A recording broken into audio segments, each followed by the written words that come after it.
इज्जत से समझाया था मैंने, लेकिन आप नहीं समझे, बदतमीजी पर उतर आए। तेरी हिम्मत कैसे हुई मुझे हाथ लगाने की? तेरी तो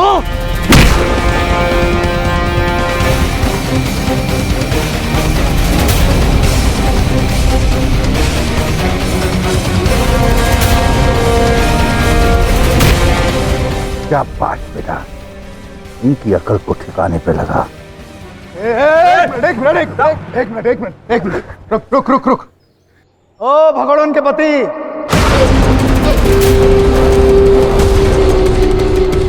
हमें तो ऐसा लगा था कि मुंह पर कालक तूने पोत ली है।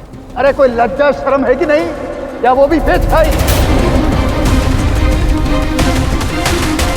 और ये जो तुम्हारा जो पुरुषार्थ है, इसे क्या दिखा रहा है? उसे तो दिखा नहीं पा जिसे दिखाना था।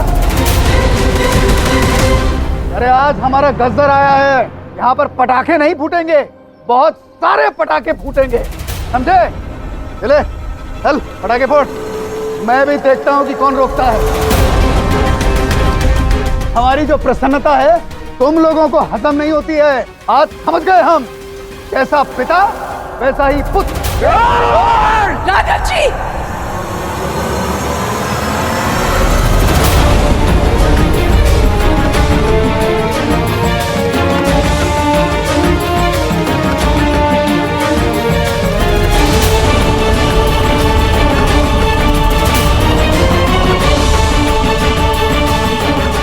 रुक क्यों गया राघव?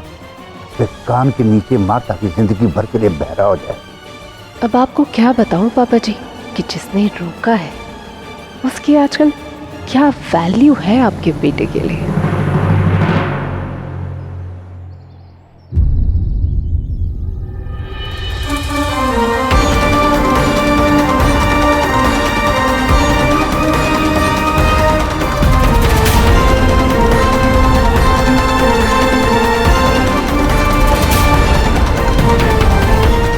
क्या करने जा रहे थे?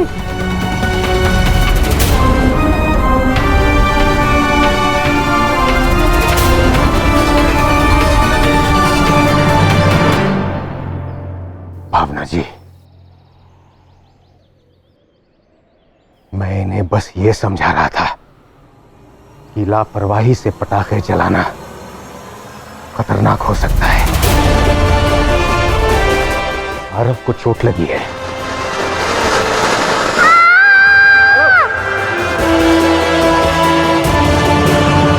बड़ा एक्सीडेंट भी हो सकता था। तो इस तरह मार धाड़ से समझाएंगे आप? मैं अपने पूरे परिवार की ओर से आपसे और आपके परिवार से माफी मांगती हूँ।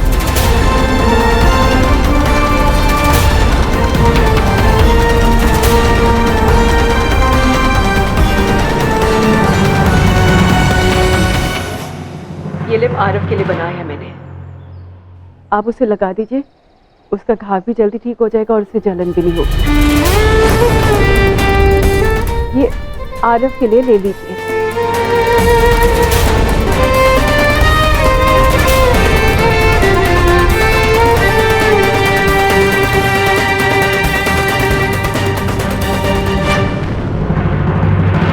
चलिए।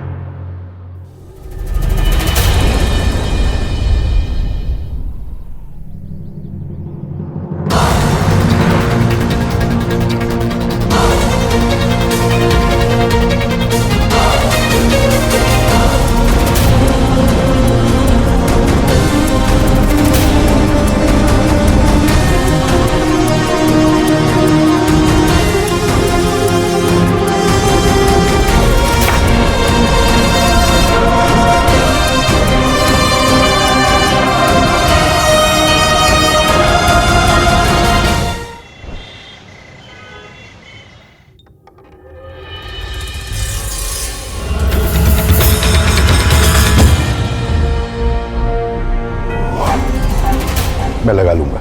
थोड़ा सा लगाने दीजिए। भाभी ये लगा दीजिए। लीजिए भाभी, यही लेप तुम आरव के लिए लाई थी ना, जिस तरह से तुम आरव के लिए लेप लेके दौड़ी थी ना, मुझे तो पक्का विश्वास है वो अभी भी यहाँ आता होगा। भाभी वो बच्चा है, वो लड़ाई झगड़ा नहीं जानता है। उसे लाख बार मैंने मना किया, लेकिन वो तो अपनी मन की ही करेगा ना। अरे छोड़ो तो। विद्या तुम भी ना समझते नहीं हो, आरव बच्चा है ना। लेकिन भावना, उस राघव के साथ क्या माजरा है तुम्हारा?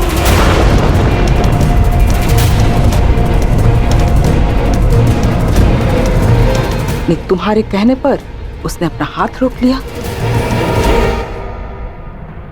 बड़े अधिकार से रोका था ना इसने। हाँ। नहीं भाई, क्या चक्कर क्या है? भाभी वो भैया पे हाथ उठाने वाले थे, इसीलिए मैं चिल्लाई और इसीलिए वो रुक गए। अगर मेरी जगह कोई और भी चिल्लाता तो वो जरूर रुक जाते। और उसके बाद मैंने उनसे माफी भी मांग ली, इसीलिए वो शांत भी हो गए। परंतु क्षमा याचना की आवश्यकता क्या थी? इतने सारे पुरुषों के मध्य खड़े होकर ऊंचे स्वर में बात करने की आवश्यकता क्या थी?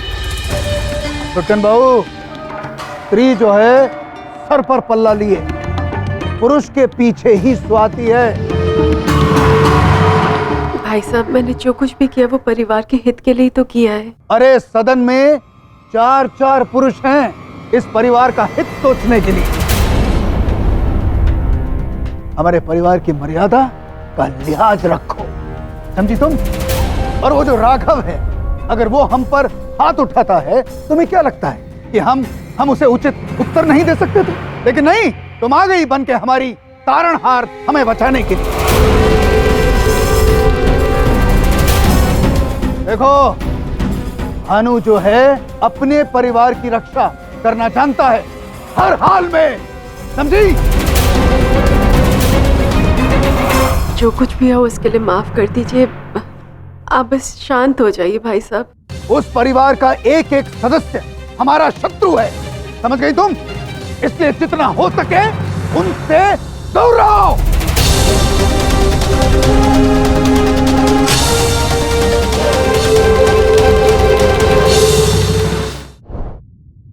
जरा सी मोचाई है माँ। और नहीं तो क्या। तुम माताओं का क्या है कि बच्चा 80 साल का भी हो जाए ना, लेकिन लगेगा यही कि छोटा सा बच्चा है। अरे बड़ा हो गया है अब ये। जरा सी बात पर ऐसा आपक होने की क्या जरूरत थी? जरा सी बात? आरव का हाथ जल गया और वो बदतमीज आदमी बात सुनने को तैयार नहीं है, और तुम कह रही हो जरा सी बात? वो तो भावना बीच में आ गई। इसने तो अभी तक सिर्फ अमित के कान के नीचे बजाया था, उस भानु के भी कान नीचे बज ही जाता।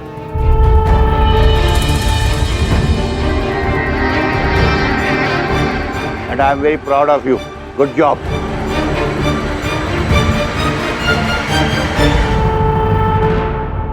बेटा नाक ढक ना, देखो डस्ट एलर्जी है बेटा। नहीं कुछ नहीं हुआ, कुछ नहीं। चप्पल पहना करो ना, तो इतना अंधेरा पैर रखने की जगह भी नहीं है। लाइट ही तो ढूंढ रहे हैं, तू लाइट वहां पे मारना जरा। ये ऑन क्यों नहीं हो रही है? माँ, लाइट कैसे ऑन होगी? यहाँ पे तो बल्ब भी नहीं है। हे भगवान, पूरा बरसात है माँ। एक दिन में क्या, एक हफ्ते में कमरा साफ नहीं होगा। हो जाएगा। स्विच बोर्ड कहाँ पे है?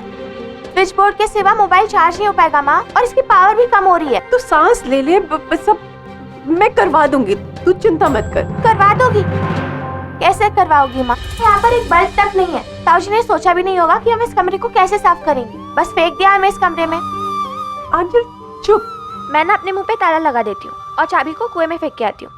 आप कल से कितनी डांटें सुन रहे हो? कल एक डांट सुनी, आज फिर सुनी। हाँ, आज का मैं समझती हूँ, ताऊजी को वो बात हर्ट हुई, लेकिन कल आप मीरा भाभी की फैमिली को कह सकती थी ना कि आपको कोर्ट में लेट हुआ।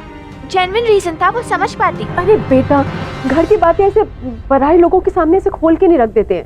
तो उनसे बात छुपाना आपको सही लगता है? मैं छुपा नहीं रही हूँ, वो जब घर आएंगे तो पता चल ही जाएगा ना। तू फालतू की बातें मत कर। तू अब बता, करे क्या हम? फिलहाल ना हमें इस अंधेरे का सल्यूशन ढूंढना है। क्योंकि इलेक्ट्रिसिटी के बारे में ना ही आपको कुछ पता है ना ही मुझे।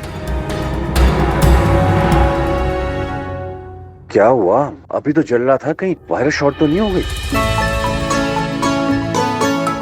मैं लगा दूं? मैं हूं ना भावना, मैं लगा दूंगा, तुम्हें सब करने की क्या जरूरत है? अरे लेकिन बेसिक चीजें तो सभी को आनी चाहिए। हाँ भावना, बात तो बिल्कुल सही कह रही हो कि बेसिक चीजें सभी को आनी चाहिए। इसका मतलब ये है भावना कि मुझे खाना बनाना सीखना पड़ेगा रसोई में जाके? हाँ बिल्कुल सीखना चाहिए, इसी बहाने मुझे भी तो छुट्टी मिल जाएगी ना। अरे नहीं नहीं नहीं भावना, ये मर्दों वाला काम मुझे करने दो, तुम जाके औरतों वाली रसोई की काम संभालो। तो बल पकड़ाओ, टूट जाएगा। हेलो जी जी, जय महाकाल। हाँ भाई साहब जी। लग गया। लग गया?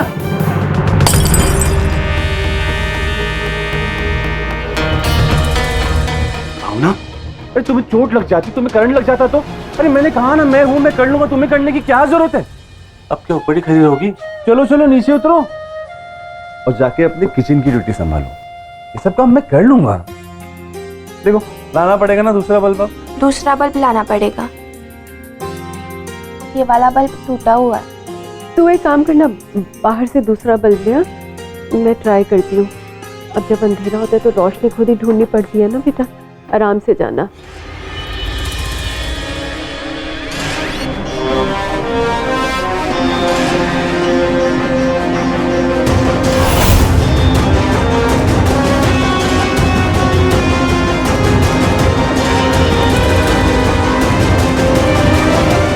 मामा हटो, पहले जल्दी से हटो उधर से। क्या हुआ?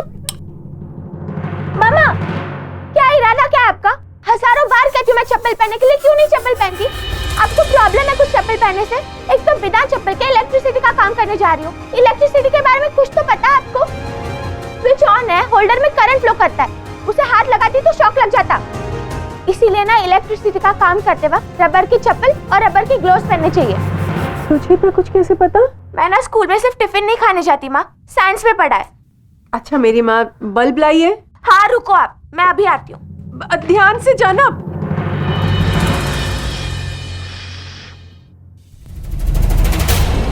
रहने दीजिए भाई साहब, इस वक्त आपकी ये हल्दी ना मिर्ची जैसी लग रही है। मंजली बहू, कम से कम ये तो देखो किसके समक्ष खड़ी और क्या बोल रही हो। क्या देखें भाई साहब, क्या देखें? आप इस घर के बड़े हैं तो यहाँ पे तो गरज बरस लेते, लेकिन वहाँ इतने लोगों के बीच सबके सामने उस भगुड़न के पति ने इन पर हाथ उठाया और आप कुछ नहीं बोला। एक बात याद रखिएगा भाई साहब, जो तमाचा उसने इनके गाल पे मारा है ना, सिर्फ इनको नहीं पड़ा है बल्कि इस घर के सारे मर्दों के मुंह पर पड़ा है। विद्या, तुम अंदर जाओ। मैं क्यों अंदर जाऊं? क्यों ना बोलूं? मैं बोलूंगी। आज मुझे ये बात बहुत खल गई है।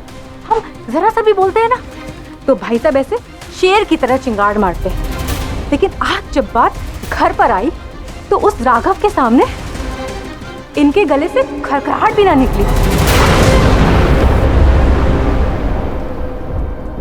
इतने सालों से हमारी दुश्मनी है उस परिवार से, लेकिन आज पहली बार किसी ने ऐसे हम पर हाथ उठाया है और हम में से किसी ने कुछ भी नहीं बोला,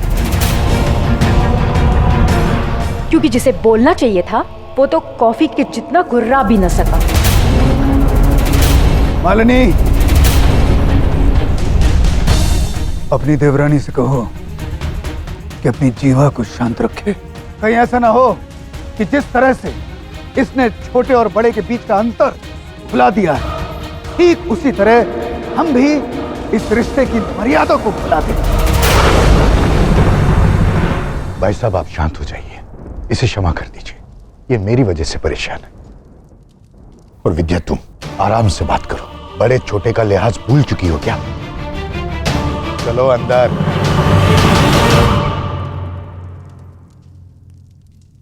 आपका गुस्सा जायज है जी, विद्या को अपनी सीमा नहीं लागनी चाहिए थी। एक बात कहे देखिए, तरीका भले ही गलत हो,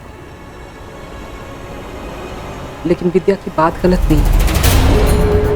वो राघव वो बाजी मार ले गया और हम मजाक बन के रह गए। मैं अपने पूरे परिवार की ओर से आपसे और आपके परिवार से माफी मांगती हूँ। क्या जरूरत क्या थी भावना को, बोलिए? बीच में पड़ने की जरूरत क्या थी उसे? विद्या के माफी नहीं मांगी होती तो उस भगोड़न के पति को अच्छे से करारा जवाब दिए होते। पता है मुझे, आज जिस तरह से किरकिरी हुई ना हमारी, उसके लिए भावना से मिला है, वही दोषी। और बताइए, आस पड़ोस वाले 4 लोग क्या कहेंगे कि इस घर के मर्द जनानियों के आड़े छुप गए।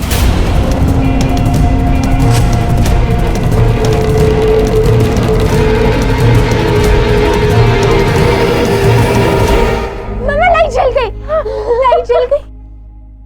देखा, जब ठान लो तो अंधेरों को रोशनी से काटा जा सकता है। लाइट फाइनली आ गई। भला हो उस भावना का जो बीच में आ गई। ना जाने छोटी सी चिंगारी ने कितनी आग लगानी थी आज।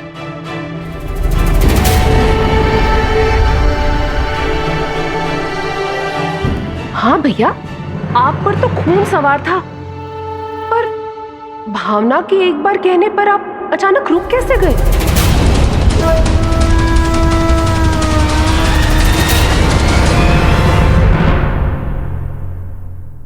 मम्मा, मुझे लगा नहीं था कि राघव अंकल को भी इतना गुस्सा आता है।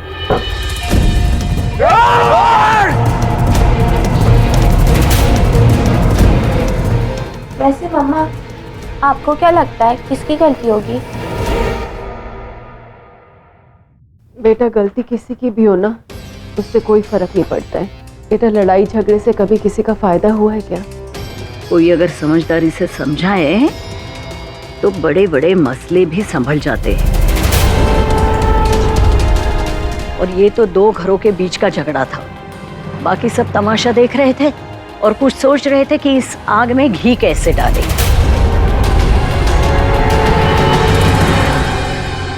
सिर्फ उसी की बातों में संयम था। उसने बात को संभाला भी और किसी की आंखें भी झुकने नहीं दी। मैं तो बस इतना जानती हूँ कि जब दूध उबलने लगे ना, तो आंच धीरे कर दो या बंद कर दो। लड़ाई झगड़े से, गुस्से से किसी का कभी फायदा नहीं हुआ है।